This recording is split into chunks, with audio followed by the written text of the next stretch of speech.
स्वागत है आपका करियर एकेडमी के यूट्यूब चैनल पर।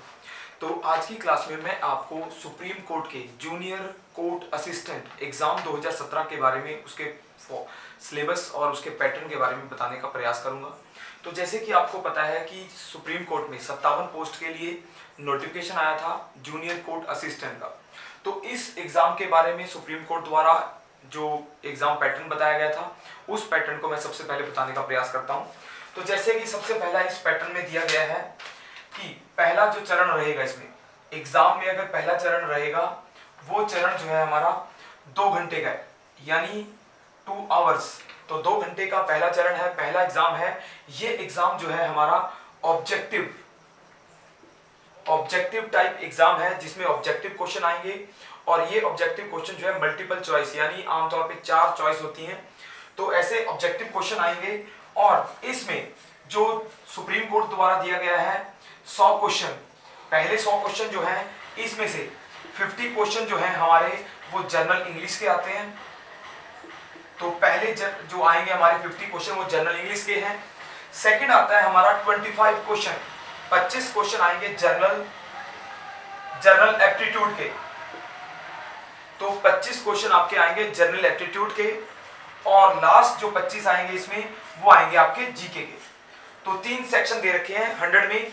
प्लस इसके अलावा लाइन खींचने के बाद, नोटिफिकेशन में लाइन खींची गई है, पेपर एक ही है, तो उसमें 25 क्वेश्चन अलग से दे रखे हैं, सेपरेट करके दे रखे हैं 25 क्वेश्चन। वो आपके जनरल कंप्यूटर के हैं, यानी कंप्यूटर के लिए 25 क्वेश्चन अलग से निर्धारित किए गए हैं। 25 क्वेश्चन आपके जो अलग से कंप्यूटर के होंगे और वो भी ऑब्जेक्टिव होंगे, मल्टीपल टाइप होंगे। तो ऑब्जेक्टिव जनरल कंप्यूटर के क्वेश्चन हो गए, जनरल नॉलेज है कंप्यूटर की। 25 क्वेश्चन जीके और 25 क्वेश्चन जनरल एप्टीट्यूड और 50 क्वेश्चन आपके इंग्लिश के। तो ये टोटल हो जाते हैं 125 क्वेश्चन। 2 घंटे का टाइम, यानी 120 मिनट में 125 क्वेश्चन टोटल। सिंगल होगा ये एग्जाम, एक ही एग्जाम हो सकता है। पर इसमें जो कंप्यूटर अलग से 25 क्वेश्चन दिए गए हैं, उसमें हो सकता है कि कंप्यूटर की मार्किंग जो है अलग से हो सकती है, पर एग्जाम एक ही होगा, एक ही दिन होगा, एक ही टाइम में होगा। तो अब देखते हैं इन 50 जनरल इंग्लिश के जो क्वेश्चन है इसमें क्या आ सकता है।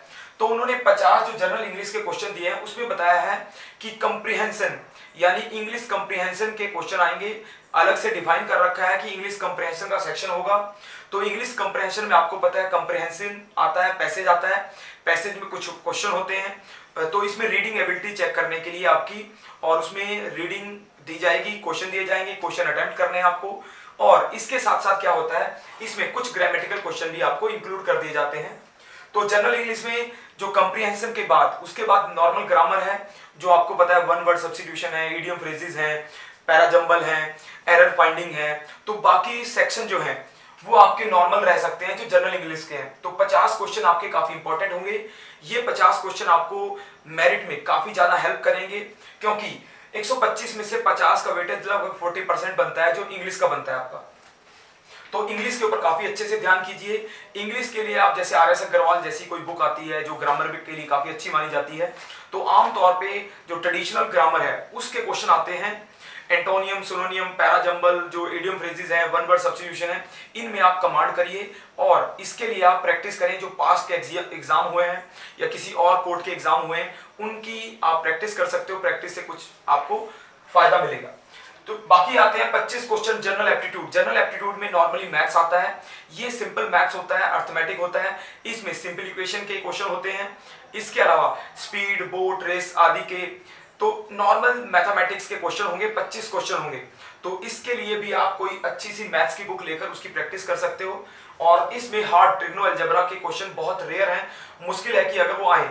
बाकी सिंपल अर्थमेटिक यानी जनरल एप्टीट्यूड आने के इसमें चांस रहेगा। फिर आता है आपका 25 क्वेश्चन जीके, यानी जीके 25 क्वेश्चन की है। तो जीके में जनरल नॉलेज दी गई है। तो जनरल नॉलेज का मतलब है हिस्ट्री, ज्योग्राफी, पॉलिटी, इकोनॉमिक्स और साइंस प्लस करंट अफेयर। तो नॉर्मली ट्रेडिशनल यानी स्टैटिक जीके आएगी। तो स्टैटिक जीके में आपको इसमें 25 क्वेश्चन ज्यादा नहीं है, फिर भी हर एक सेक्शन के 4-5 क्वेश्चन आपको आएंगे, हिस्ट्री के, पॉलिटी के, ज्योग्राफी, इकोनॉमिक्स के। ज्यादातर क्वेश्चन आपको साइंस के आ सकते हैं, 7-8 क्वेश्चन, और लगभग 6-7 क्वेश्चन आपके पॉलिटी के हो सकते हैं, क्योंकि सुप्रीम कोर्ट की पोस्ट जो है पॉलिटिकल या पॉलिटी के साथ ज्यादा जुड़ती है। तो पॉलिटिकल साइंस या पॉलिटी के क्वेश्चन आपके पास ज्यादा हो सकते हैं। और साइंस करंट अफेयर के भी 4-5 क्वेश्चन हो सकते हैं, हिस्ट्री के भी लगभग 3-4 क्वेश्चन हो सकते हैं और ज्योग्राफी के भी लगभग 5 से 7 क्वेश्चन आपके हो सकते हैं। तो आप इसमें पॉलिटी और साइंस के ऊपर कमांड रखें और करंट अफेयर या लगभग 4-5 क्वेश्चन आपके करंट अफेयर के होंगे, जिसमें अवार्ड्स के आ जाते हैं, बुक्स के आ जाते हैं, इसके अलावा गेम्स के, स्पोर्ट्स के, इंपॉर्टेंट डेज के ये क्वेश्चन, मिसलिनियस जीके, जो मिसलिनियस जीके होती है आमतौर पर उसके क्वेश्चन आते हैं आपको।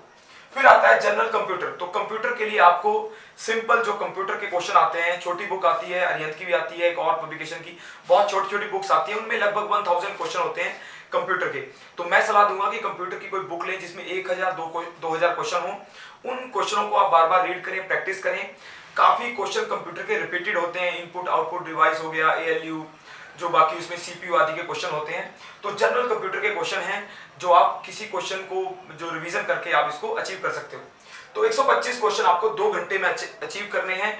इसमें नेगेटिव मार्किंग डिफाइन नहीं की गई है, परंतु नेगेटिव मार्किंग होगी। और इसमें 125 मार्क्स जो क्वेश्चन दिए गए हैं, इसके मार्क्स डिफाइन नहीं है, यानी सुप्रीम कोर्ट ने कोई मार्क्स डिफाइन नहीं किए हैं। तो पहला सेक्शन हो गया हमारा ऑब्जेक्टिव का, जिसको हम कह देते हैं फर्स्ट पेपर ऑब्जेक्टिव। तो अब आता है सेकंड जो चरण है इसमें। फर्स्ट चरण के बाद आता है हमारा जो सेकंड चरण दिया है इन्होंने, ये आएगा आपका टाइपिंग टेस्ट। तो टाइपिंग टेस्ट जो है, यानी आपको पता है supreme court, high court, district court सभी में टाइपिंग टेस्ट या टाइपिंग की स्पीड काफी ज्यादा इंपॉर्टेंट होती है। तो टाइपिंग टेस्ट के लिए इन्होंने 35 वर्ड पर मिनट यानी 35 की स्पीड मांगी है टाइपिंग की। तो आपको स्पीड काफी तेज करनी पड़ेगी, अभी से उसकी प्रैक्टिस रखनी पड़ेगी आपको। इसमें 3% मिस्टेक दी है, यानी आप 3% इसमें मिस्टेक कर सकते हो, यानी 97% एक्यूरेसी होनी चाहिए। 97 यानी 97% आपकी एक्यूरेसी होनी चाहिए। 3 वर्ड मिस्टेक आपकी ही काउंट होंगी। और इसके लिए टाइम जो अलाउड हुआ है वो 10 मिनट, यानी 10 मिनट का टाइम है आपके पास। तो 35 की स्पीड 10 मिनट में आपको एक जो पैरा होगा या आपको लेटर दिया जाएगा या आपको कोई पेज दिया जाएगा, उस पेज को आपको कंप्यूटर टाइपिंग पे करना है। तो आमतौर पे ये टाइपिंग जो है इंग्लिश में है, यानी इंग्लिश टाइपिंग होगी। इंग्लिश के लिए काफी जोर दिया जा रहा है सुप्रीम कोर्ट में। तो इंग्लिश को रीडिंग, राइटिंग और टाइपिंग आदि के लिए आप काफी ज्यादा मेहनत करनी पड़ेगी आपको इंग्लिश में। तो टाइपिंग टेस्ट में 35 की 3% मिस्टेक और 10 मिनट का इसमें टाइम रहेगा। इसमें मार्किंग या मार्क्स नहीं दे रखे हैं और ना ये दे रखा है कि ये एग्जाम जो है पहले के साथ होगा, या फिर भी चांसेस हैं टाइपिंग टेस्ट जो है एग्जाम के बाद होता है, यानी कुछ दिन का 1 महीने 2 महीने का गैप होता है, तब जाके टाइपिंग टेस्ट होता है। तो उम्मीद है कि ये टाइपिंग टेस्ट आपके पहले एग्जाम के कुछ दिनों या कुछ महीने के बाद हो। थर्ड चरण आता है, तीसरा लेवल आता है इसमें, वो आता है डिस्क्रिप्टिव। डिस्क्रिप्टिव जो हमारी आएगी इंग्लिश, यानी तीसरे चरण में डिस्क्रिप्टिव इंग्लिश आती है। इसमें मार्क्स डिफाइन नहीं है और इस सेक्शन में जो है आपको डिस्क्रिप्टिव इंग्लिश में 2 घंटे का टाइम मिल रहा है इसमें आपको।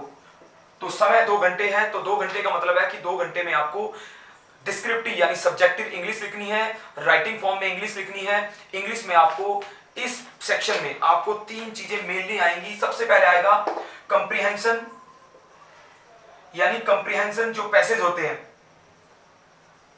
तो कंप्रीहेंशन पैसेज मेन आएंगे। दूसरे आएंगे प्रिसाइज यानी प्रेसी कह देते हैं नॉर्मली बोलने में, प्रिसाइज राइटिंग आती है।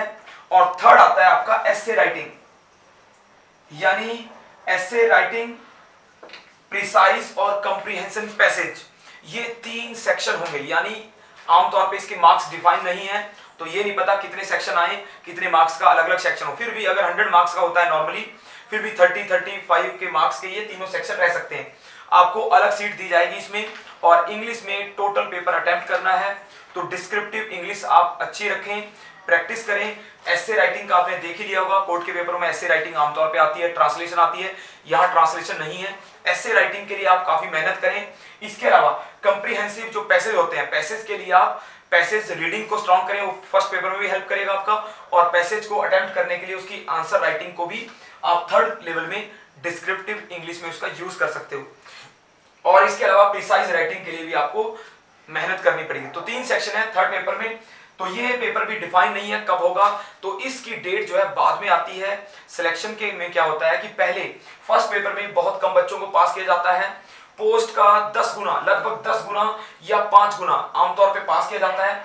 टाइपिंग टेस्ट में बहुत बच्चे छट जाते हैं, यानी बहुत कम स्टूडेंट रह जाते हैं जिनका टाइपिंग टेस्ट क्लियर होता है। तो जो बच्चे टाइपिंग टेस्ट पास करके जाएंगे वो डिस्क्रिप्टिव इंग्लिश में पास होना जरूरी होगा। जब वो इंग्लिश को पास करेंगे तभी उनकी सिलेक्शन होगी।